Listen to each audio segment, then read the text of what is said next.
Today I'm going to be doing a 7-month review on the Flair 58. I'm going to let you know whether I think it was worth the price tag and whether I think it's made a permanent home on my countertop.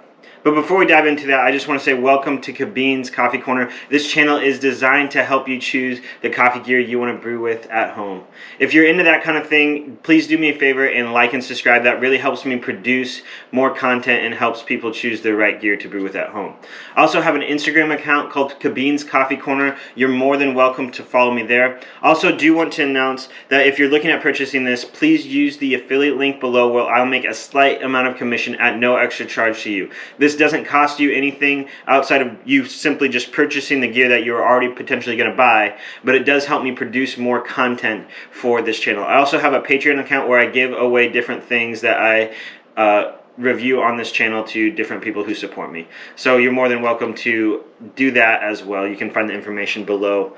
So let's go ahead and dive into it. This is the Flair 58. It's a little under $600. This is not the Flair 58X. The Flair 58X does not have the heating element on it. With me, I also have the Flair dosing funnel, which I'm going to give a little bit about, and the Flair shot mirror as well.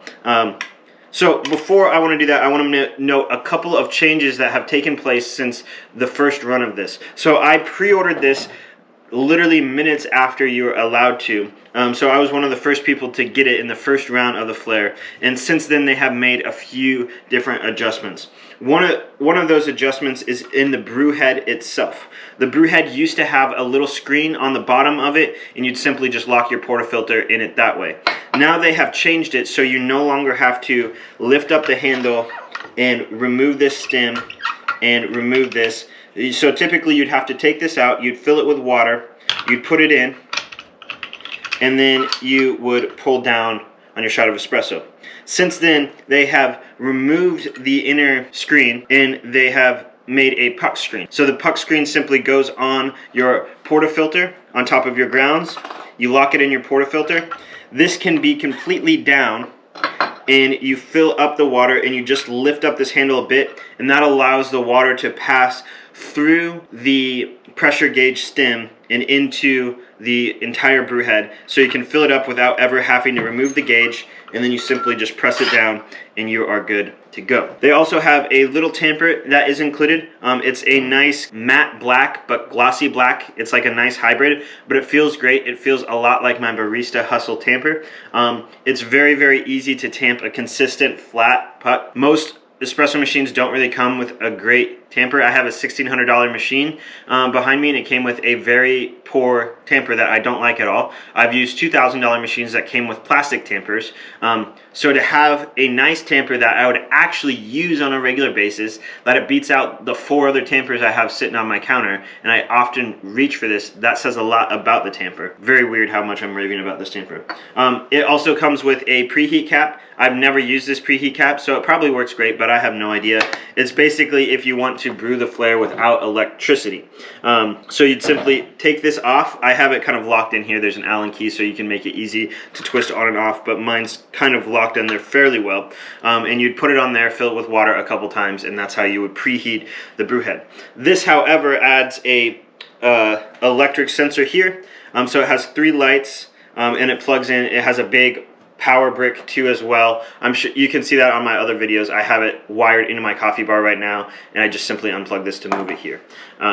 But that's basically how it works. I added the switch bot so I can remotely turn it on and off by a button from my phone. So this switch bot presses the button 3 times in the right sequence to heat it up to the hottest level possible. Well worth the investment to be able to turn this on and have it preheated whenever you go. It comes with a nice bottomless portafilter. The basket on the portafilter comes from the same manufacturer as VST. It is not a VST basket, but it's the same place that produces VST. So when you zoom in on the holes of this portafilter, it is pretty consistent, pretty round. It's not choppy holes like you get on a lot of other standard baskets that come with an espresso machine. And then you have this puck screen, which is a very, very nice feature for any espresso machine you have. It keeps your brew head cleaner, and it makes the process way better on your machine.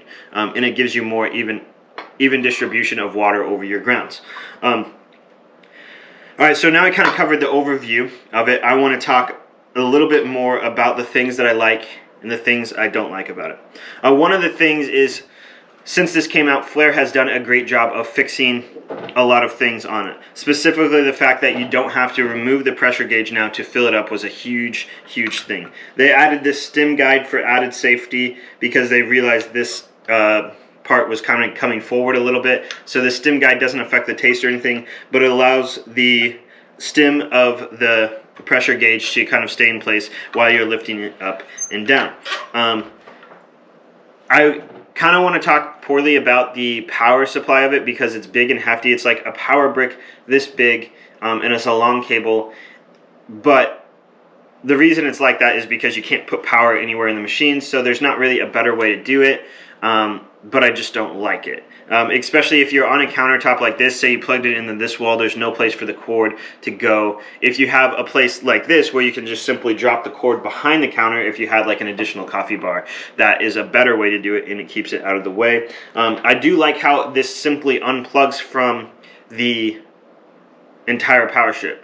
Entire power unit. So I basically have this wired into my coffee bar, and I simply plug this in when I want to use it, and when I don't use it, I can take the Flair and completely move it off of the countertop itself, because I have a couple other dual boiler machines and stuff that I go through, and I don't have a ton of space to always leave this out. The wood quality is just okay on it. It could be a little bit better in my opinion. My biggest complaint of this entire machine is the fact when you brew a cup of coffee, a shot of espresso, you brew it and then you have to lift up the entire thing and put a different cup in, and then you have to push out the excess water. Because if you don't push out the excess water and you unhook the portafilter, water comes everywhere and it's just not a great fun thing. It's just an extra step, and you have to have that extra cup to dispense the water and clean the machine.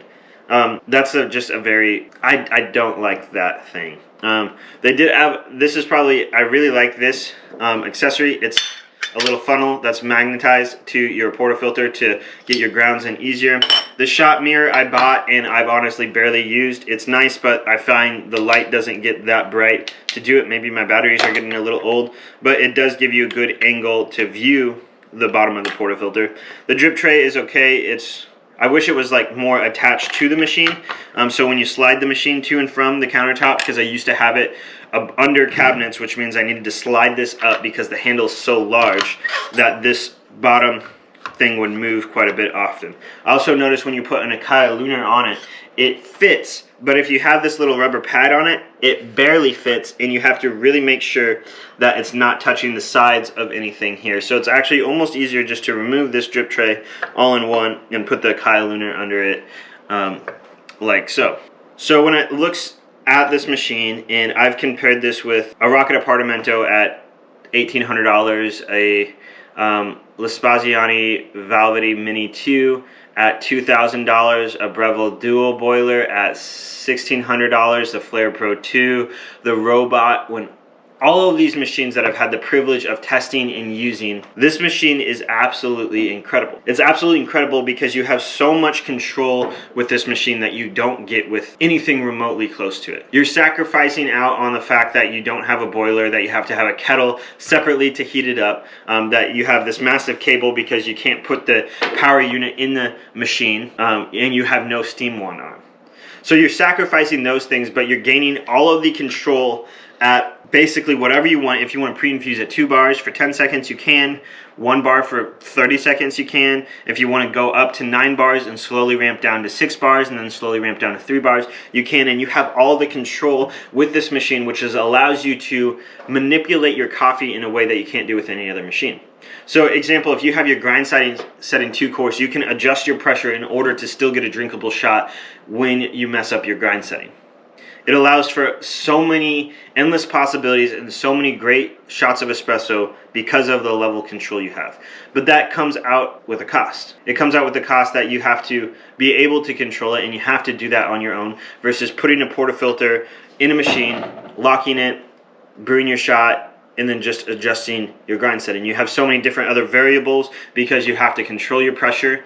You have to manually fill it up. You can control your water, all that stuff. You have all these variables that are a beneficial thing, but you need to learn those variables. It's not like a plug-and-play machine like a Gaga Classic or a Rancilio Silvia or anything like that, there's a lot more variables and a lot more to work with, which could be a little overwhelming to a lot of people. However, it's way easier than most people expect. Out of all the machines I owned, this by far has produced the best shots out of any. I have no complaints when it comes to the shot quality out of this, as long as you make sure this is preheated nice before you go, as long as you put your portafilter over your kettle so it heats up the portafilter, and you preheat your cup beforehand. If you do all those steps, you're going to get phenomenal shots, but it comes with a drawback of not being able to steam milk. It comes with the drawback of constantly having to pull the lever down. With all of those cons of these machines, it is well worth it. It is well worth the cost. Like I said, I think you'd have to probably spend close to $3,000, somewhere around there, for a Lit Bianca to come close to the comparison of these shots. If this is coming at knocking out things that are 3 times the price that I have tried, this has been done better. But when I look at my coffee bar, I think the one thing that I do miss out on is if I have friends over, making lattes is a huge thing. And using something like a Bellman steamer on the stovetop with this is just not a very quick, and it's kind of a cumbersome process than having an actual machine.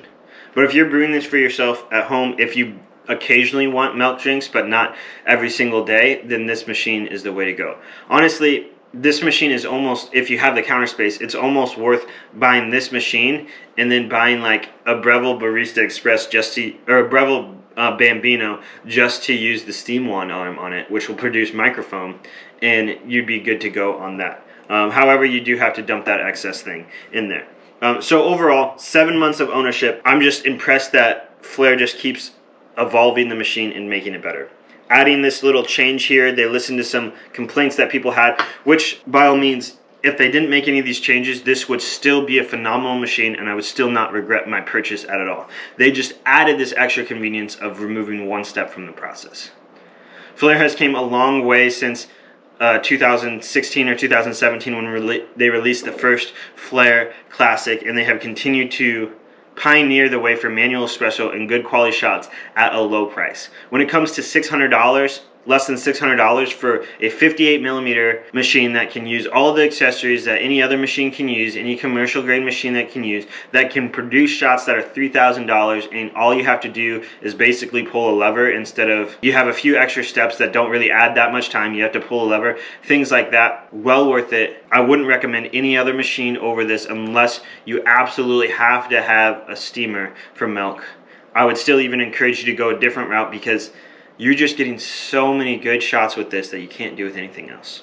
Everything they've done with this thought through well. This does feel a little cheap on this end, but honestly, it's not that big of a deal. Adding this switch spot attachment makes it a dream to come and have it preheated, ready to go.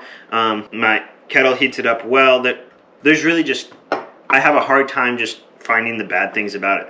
I've said some nitpicky things, but those are, hear me out, those are super nitpicky and not a big deal. Once you have a machine, you get used to the way it works and you become pretty accustomed to it, and it becomes a quick second nature process. It doesn't take much for me to figure out how to set this up in the morning, to grind in my portafilter, to tamp, to put the puck screen on, to lock it in there, to fill the chamber up with water and pull it down at 6 bars of pressure. And my hardest thing is like, where the heck is Flair going to go with this?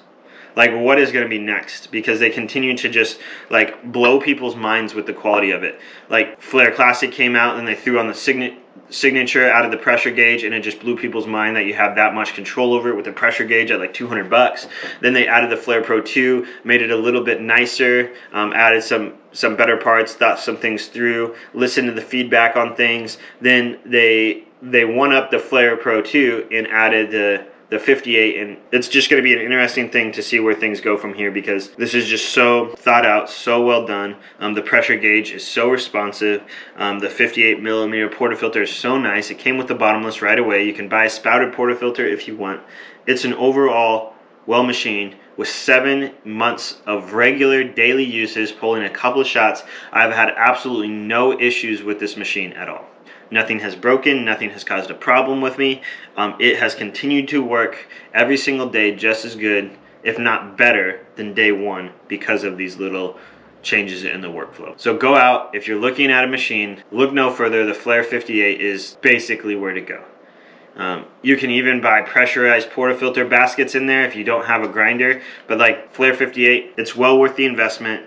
I have nothing significantly wrong with it. Nothing that I would really change. I think they did a phenomenal job. If you have any questions about this machine, it's going to be around in my house for a long time, and I don't foresee myself getting rid of it anytime soon.